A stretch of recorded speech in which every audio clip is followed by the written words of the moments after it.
Alright guys, this is video number 2 for my birthday challenge videos from my family. This was for my sister Vicky. She had wanted me to do a sugar sandwich.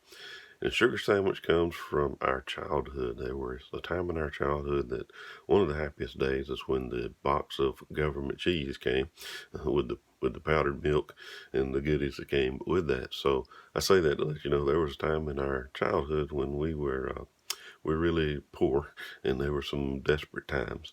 And so out of those desperate times, when the cabinets were bare, sometimes all we would have would be light bread and sugar. And so we would take this bread and we would make sugar sandwiches. So I'm doing the camera work by myself, so just kind of bear with me. But here is what you need if you're going to make a good sugar sandwich. One, you are going to need, obviously, some light bread. Now, you don't want to get the wheat stuff. I mean, that's good for you and it's healthy, but, if you're making a sugar sandwich, you probably don't have wheat bread anyway. So just get you some good old white bread. The softer, the better.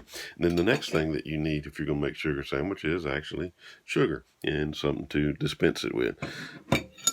So I'm going to put the phone over here so we can maybe see, and I will demonstrate how to make a good old sugar sandwich. So basically, take you a little spoonful of sugar. As they say, helps the medicine go down, and you just kind of lightly spread it over the light bread, as much or as little as you want. Now, one of the things that you can do is you can take that light bread, and you can just make one sandwich, just like a normal, regular old sandwich. But the only problem is that sugar's going to tend to fall out the bottom. You don't want that when you're going to eat a sugar sandwich. You want all that sugary goodness. So one of the things that I like to do is I like to take that sugar sandwich and just kind of fold it in half. And it's a little easier to handle. And by the way, you can have 2 sugar sandwiches if you do it that way. Now, in this day and age, when I'm not so desperate I have to always eat sugar sandwiches, whenever I might get a hankering for one of the things that I like to do is take some good old trusty dusty butter, and take that butter and get you a little knock of that butter off of there, let it soften up a little bit, put your little butter on that bread like that right there.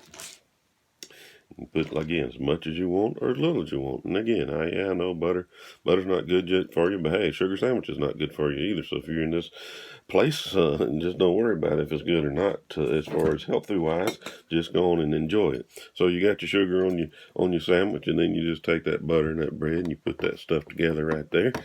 And then once you got that like you like it, then hey, bon appetit, baby. Good old sugar sandwich. Try it sometime. You might like it.